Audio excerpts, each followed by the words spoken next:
नमस्कार छात्रों, आज की इस वीडियो में हम चैप्टर 12 के अंतर्गत वृत्तों से संबंधित क्षेत्रफल पर चर्चा करेंगे। और आज की इस वीडियो में चर्चा के बिंदु होंगे वृत्त की परिधि और वृत्त का क्षेत्रफल। पिछली कक्षाओं में वृत्त से संबंधित बहुत सारी चीजों का आपने अध्ययन किया है।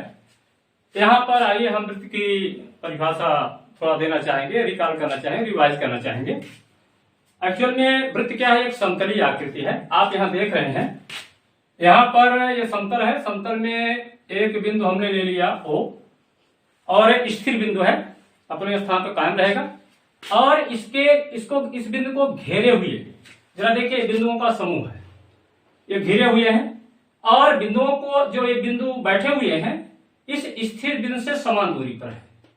तो इन बिंदुओं के समूह से जो आकृति आपके सामने आ रही है, इस आकृति को हम कहते हैं क्या?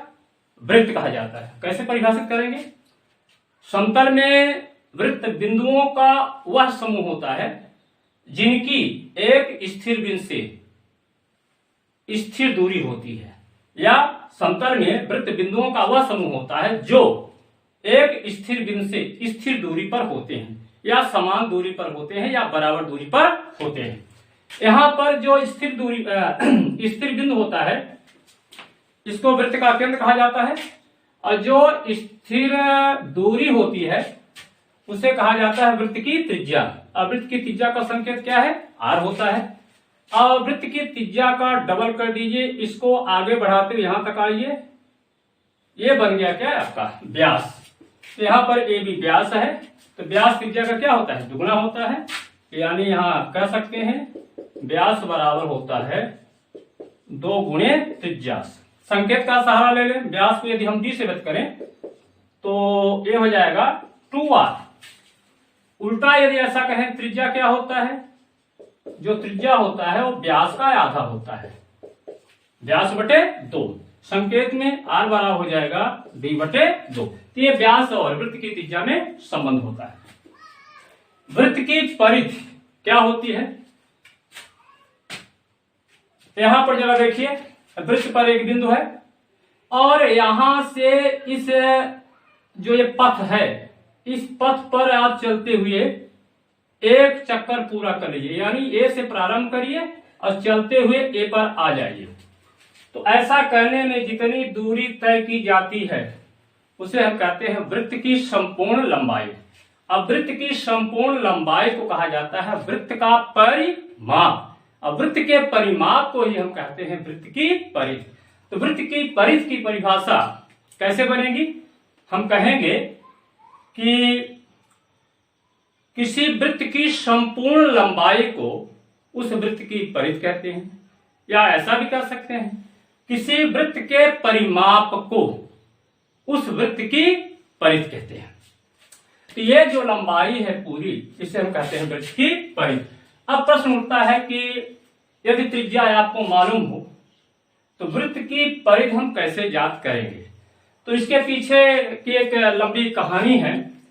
हमारे पूर्वज, यानी जो हमारे गणतज्ञ थे, वो विभिन्न साइज के वृत्तों को बनाया, छोटा बनाया, बड़ा बनाया, और जितने भी वृत्त उन्होंने बनाया, क्या काम किया? वृत्त की परिधि को नापा, व्यास को नापा, और वृत्त की परिधि में व्यास का भाग दिया। और हर बार इसका जो मान आया वो लगभग बराबर आता था। चाहे छोटा वृत्त बनाए और उसकी परिधि में उसके व्यास का भाग दें, चाहे बड़ा वृत्त बनाए और परिधि में उसके व्यास का भाग दे दे, हर बार देखा गया कि वृत्त की परिधि और व्यास का जो अनुपात है, उसका जो मान है, लगभग समान आता था। समान आने पर यह हुआ कि भाई वृत्त की परिधि और व्यास का अनुपात जब समान आ रहा है, इसका मतलब है अचर है। और उस अचर मान को व्यक्त करने के लिए एक संकेत का सहारा लिया गया, जिसे हम क्या कहते हैं? पाई पढ़ते हैं। इस संकेत को क्या पढ़ते हैं? पाई पढ़ते हैं। ये संकेत क्या है? ये ग्रीक भाषा, यूनानी भाषा का ये अक्षर है, लेटर है। ये यूनानी जो वर्णमाला है यूनानी भाषा का, उसका ये 16वां लेटर है, 16वां अक्षर है पाई। तो वृत्त की परिधि और व्यास के अनुपात को किससे व्यक्त किया गया? पाई से। यदि कोई पूछता है कि पाई क्या होता है तो आप कहेंगे किसी वृत्त की परिधि और उसके व्यास के अनुपात को पाई कहते हैं। तो यहां पर अब वृत्त की परिधि का सूत्र क्या बन जाएगा, जरा देखिए यहां पर पीछा गुना करिए। वृत्त की परिधि बराबर होता है पाई गुणे व्यास। अब व्यास क्या होता है जरा देखिए, त्रिज्या का डबल, ये हो जाएगा पाई गुणे 2r। यहां पर आपका वृत्त की परिधि का सूत्र क्या बना? 2 पाई r। 2 पाई r। अब प्रश्न उठता है कि ये जो पाई है, पाई को ध्यान रखिएगा, पाई एक नियतांक है, इसे गणितीय नियतांक कहते हैं। अब पाई यदि एक नियतांक है तो इसका कुछ न कुछ मान होता होगा। तो पाई के मान को ज्ञात करने की भी एक लंबी कहानी है।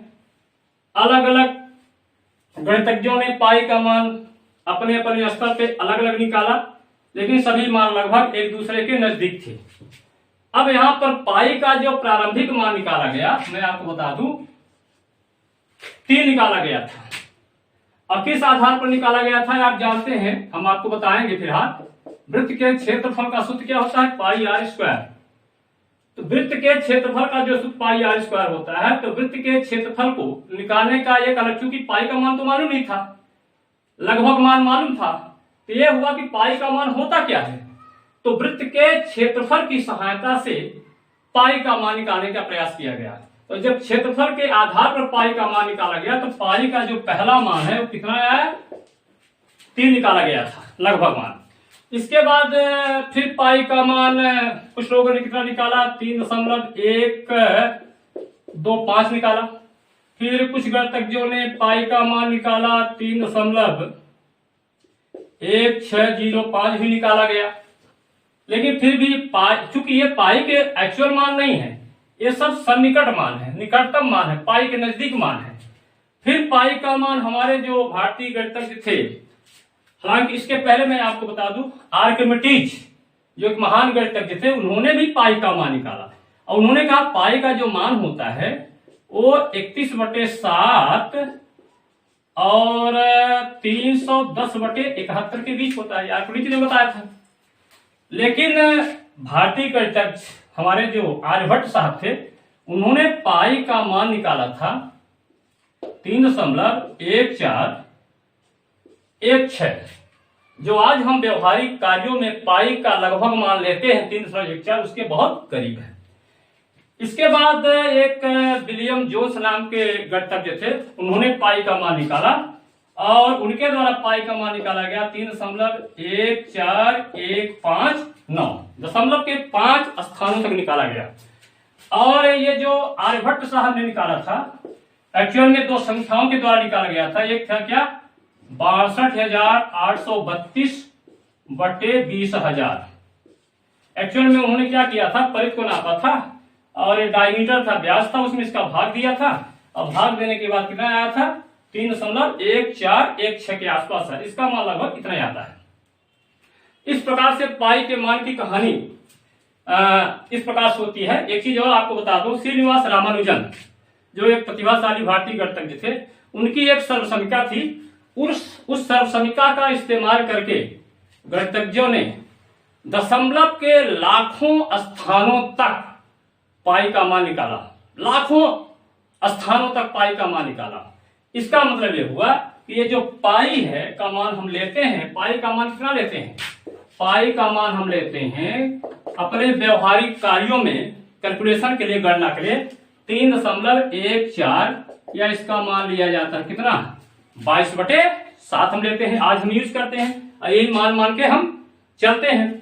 लेकिन पाई का ध्यान रखिएगा, ये एक्चुअल मान नहीं है, यथार्थ मान नहीं है, ये सन्निकट मान है, लगभग मान है, ठीक है। और 3.14 या 22/7 का मान लेते हैं।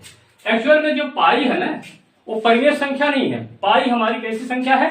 अपरिमेय संख्या है। अपरिमेय और अपरिमेय संख्या है क्या, पाई। अब पाई, और आप जानते हैं कि जो अपरिमेय संख्या होती है जब उसका हम दशमलव निरूपण करते हैं तो जो दशमलव निरूपण होता है वो अशांत होता है, साथ में अनावर्ती होता है। अर्थात जो अंक आते हैं दशमलव के बाद वो आवर्ती नहीं होती, उनकी पुनरावृत्ति एक निश्चित क्रम में पुनरावृत्ति नहीं होती। अगला अंक क्या आएगा ये किसी को नहीं मालूम होता है। और आगे स्थित है कि पाई का मान दशमलव के अरबों स्थानों तक निकाला गया है और शायद इसका मान निकाला जाएगा, कभी समाप्त होने वाला नहीं है। तो यहाँ पर वृत्त की परिधि का सूत्र क्या बना, 2 पाई r, इसको याद रखिएगा। और पाई का हम मान क्या लेते हैं 3.14 या 22/7 व्यवहारिक कार्यों में। अब आइए हम बात करते हैं वृत्त का क्षेत्रफल। वृत्त के क्षेत्रफल का सूत्र क्या होता है। वृत्त का क्षेत्रफल जरा देखिए कैसे निकालेंगे वृत्त का क्षेत्रफल।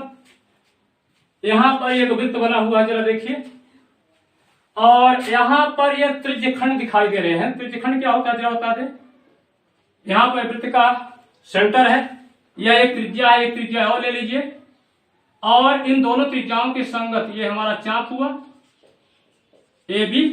तो वृत्त की दो त्रिज्याओं और संगत चाप के बीच घिरे क्षेत्र को हम कहते हैं क्या, त्रिज्य खंड कहा जाता है।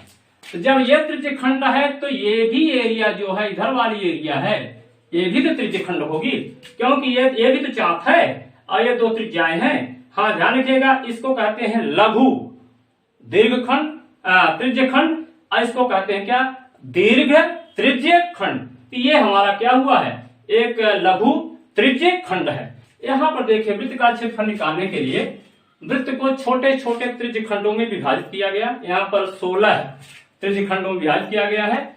और यदि इन त्रिज्य खंडों को आप काट करके अलग अलग करके इस तरह से सजाएं, एक का जो सिरा है इधर रखें, फिर दूसरे को उल्टा कर दें, फिर सीधा, फिर उल्टा कर दें, इस तरह से सजाएं तो कुछ आकृति इस प्रकार की आपको बनेगी। और ये आकृति लगभग आयत जैसी है। तो यदि जितना छोटा हम करते जाएं तो ये आकृति हमारी एक आयत जैसी हो जाएगी। ध्यान रखिएगा, यह जो ये बाउंड्री लाइन दी गई है इसकी बाउंड्री लाइन कैसी है, थोड़ी सी मुड़ी हुई है। यहाँ मैंने सीधा लिया है, जबकि ओरिजिनल में क्या होना चाहिए, थोड़ा मुड़ा होना चाहिए। अब ये जो आयत बना इसका क्षेत्रफल क्या होगा, इसका क्षेत्रफल इस वृत्त के क्षेत्रफल के बराबर होगा। अब आपको मालूम है कि ये जो टोटल लंबाई है यहां से लेकर के यहां तक ये कितनी है, 2 पाई r है। अब ये जो बाउंड्री लाइन है ये दो भागों में बढ़ गई है, आधा भाग ऊपर आ गया है और आधा भाग कहाँ है, नीचे है। तो ये हमारा वृत्त है। तो जरा बताएं वृत्त का जो आधा भाग है, यहां से पूरा लंबाई कितना है 2 पाई r। यदि आधा हम कर दे इसका तो आधी लंबाई कितनी होगी, यहां से यहां तक 2 पाई r का आधा, यानी ये हो जाएगा कितना, पाई r। तो आधी लंबाई पाई r हो गई, तो ये हो गया कितना, पाई r, ये भी हो गया पाई r। और ये है वृत्त की त्रिज्या के बराबर, ये हमारी क्या है, त्रिज्या है। यदि आयत के क्षेत्रफल का हम सूत्र लगाए तो क्या बन जाएगा, आयत के क्षेत्रफल का सूत्र क्या होता है, लंबाई गुणे चौड़ाई। तो लंबाई कितनी है, पाई r है, और चौड़ाई कितनी है, r है। तो ये आ गया कितना, पाई r स्क्वायर। तो वृत्त के क्षेत्रफल का सूत्र क्या बना, वृत्त का क्षेत्रफल बराबर कितना होता है, पाई r स्क्वायर। यहां पर पाई का मान हम रख करके और त्रिज्या का मान रख करके वृत्त के क्षेत्रफल की गणना हम कर सकते हैं। और यहां पर यदि हमें वृत्त की त्रिज्या दी गई है तो यहां पर हम r और पाई का मान रख करके वृत्त की परिधि ज्ञात कर सकते हैं। इसका उल्टा भी है, यदि आपको वृत्त का क्षेत्रफल दिया हुआ है तो हम वृत्त की त्रिज्या भी ज्ञात कर सकते हैं। और यहाँ वृत्त की यदि परिधि दी गई है तो यहां से भी हम वृत्त की त्रिज्या ज्ञात कर सकते हैं। तो ये दो सूत्र बहुत महत्वपूर्ण है, इसको आप हमेशा याद रखिएगा। ये